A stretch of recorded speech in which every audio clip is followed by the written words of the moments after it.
NPK, up, down, all around. My name is John. I live off grid in the high desert of Arizona for over 2.5 years, and this is everything that I know about gardening. First thing that I thought, and what most people think, is that it's extremely hot, extremely dry, probably not even very habitable at all, let alone you probably can't grow a garden. You can probably tell that it just rained recently, and it's near the end of October.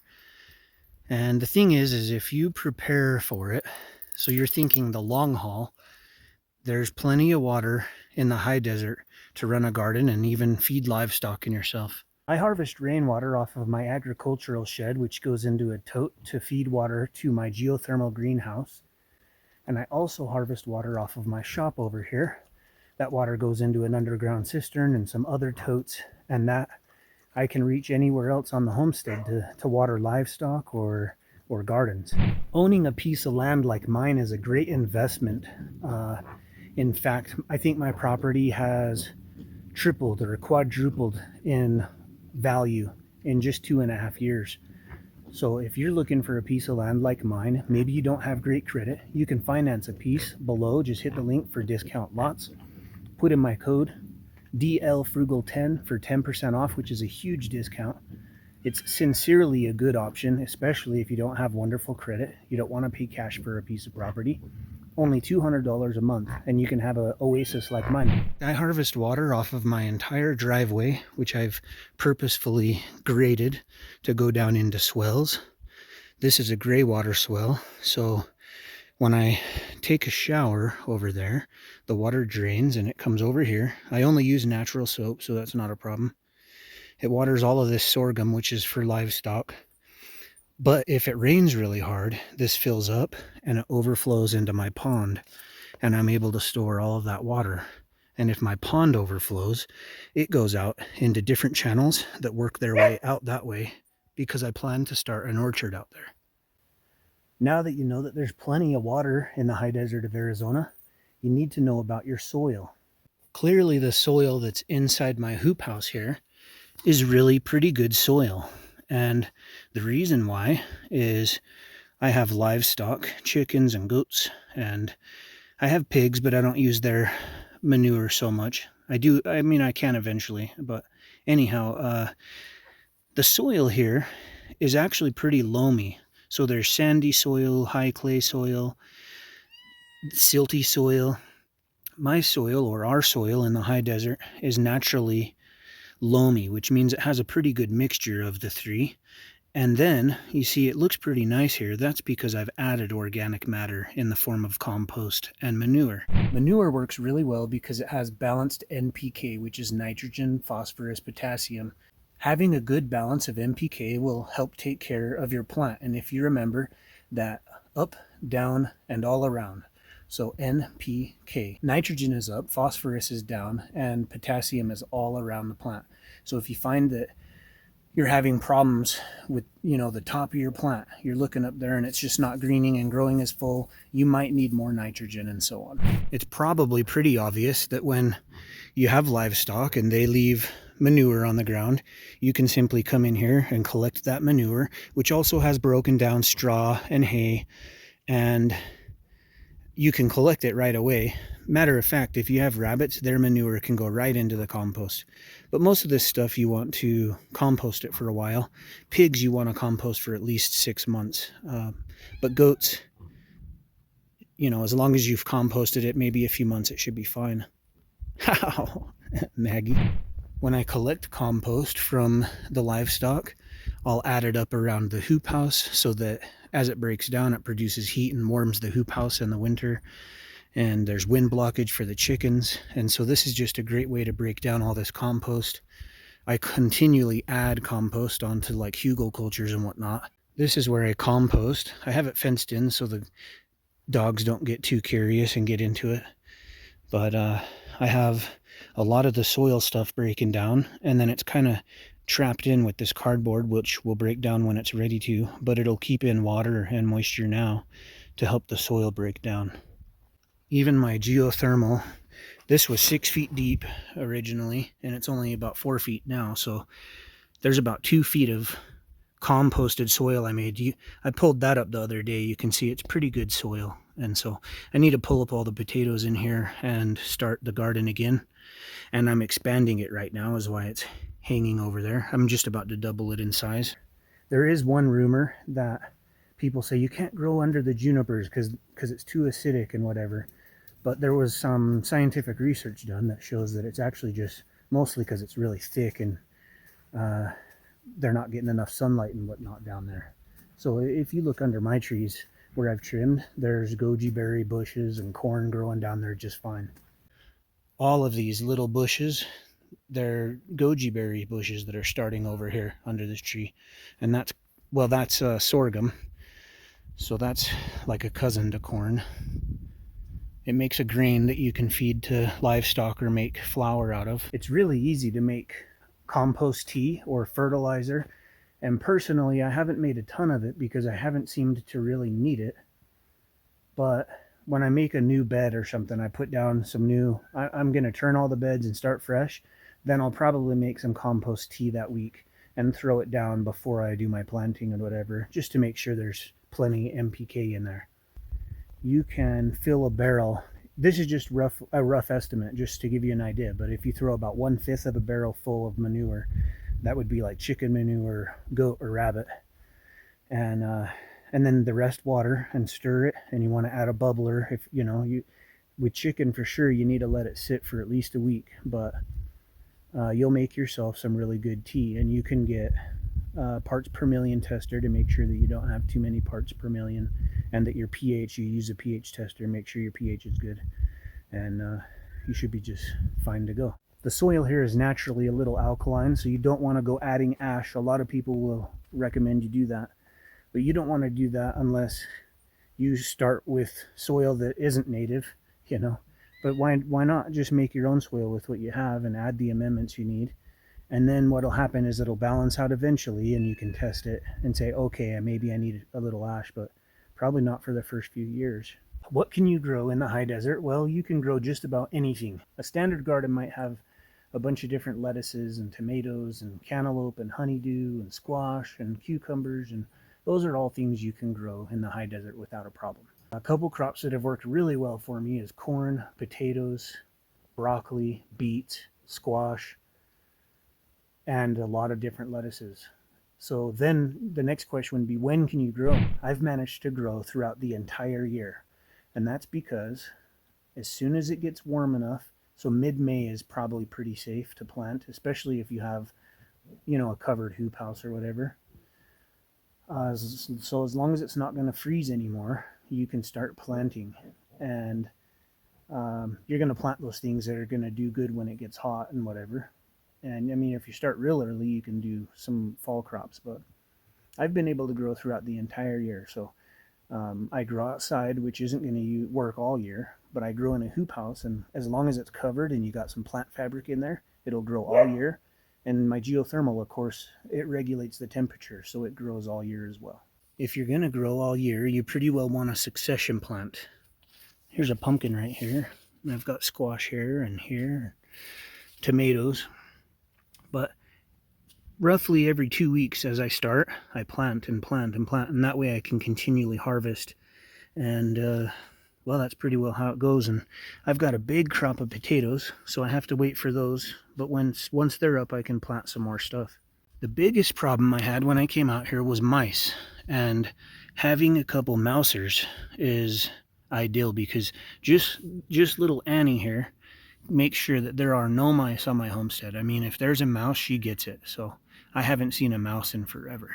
It helps to use wire mesh around all your gardens at first, and that will help quite a bit, but the cats wipe them out. If you have an area that's directly facing the south, you can just use a little bit of shade cloth to cool it down just a little bit, and most of your plants will be pretty happy that way. There are several different gardening techniques, like the Garden of Eden, roof stout, and permaculture, and I used all three of those combined to make sure that I can grow here in the high desert. To summarize in the most basic way, roof stout basically says add more hay. So every time you're going to add some dirt or soil or plant, add more hay. And they said, how much should you add? And she says, more, you know. And she's just a funny old lady that grows like a king. And basically, having hay on top of everything holds in moisture.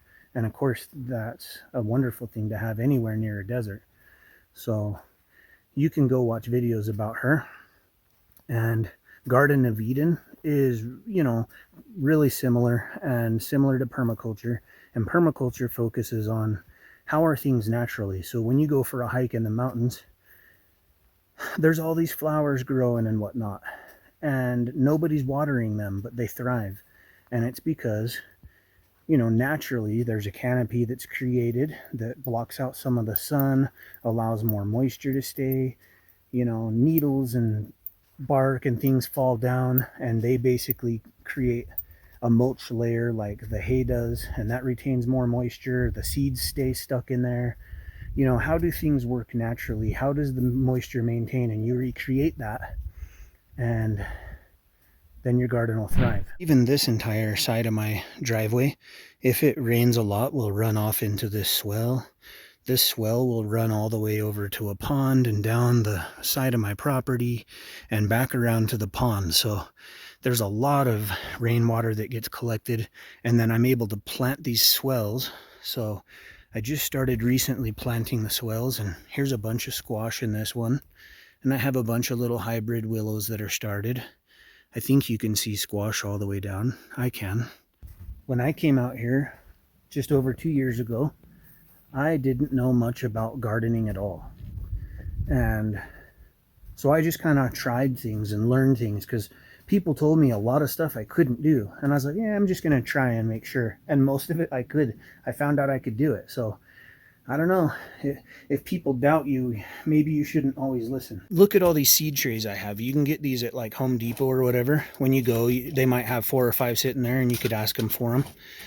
And, a lot of stuff you can throw down and just make sure you keep it wet that first week, and it'll germinate and start. But if you're struggling with anything, you can throw seeds down, put in some good soil, put in seeds, and that way what it does is it, for damn sure there's a seed in there, so you're not going to miss watering that spot like you might if you planted.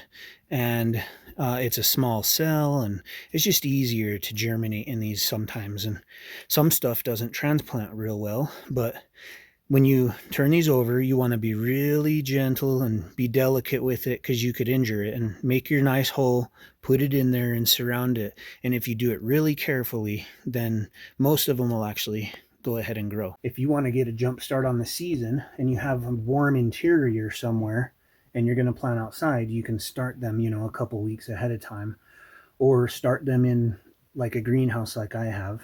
And you can even make a hothouse, which I haven't done yet, and I probably should. And it's just basically a box with glass over it.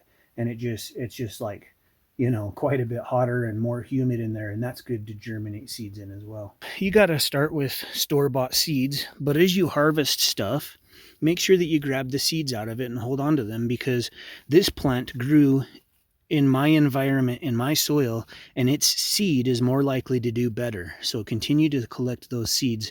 And almost every plant, if you leave it long enough, is going to flower and produce some sort of a seed. There are a lot of greens that you can eat and a lot of greens that you can't, so make sure you look it up.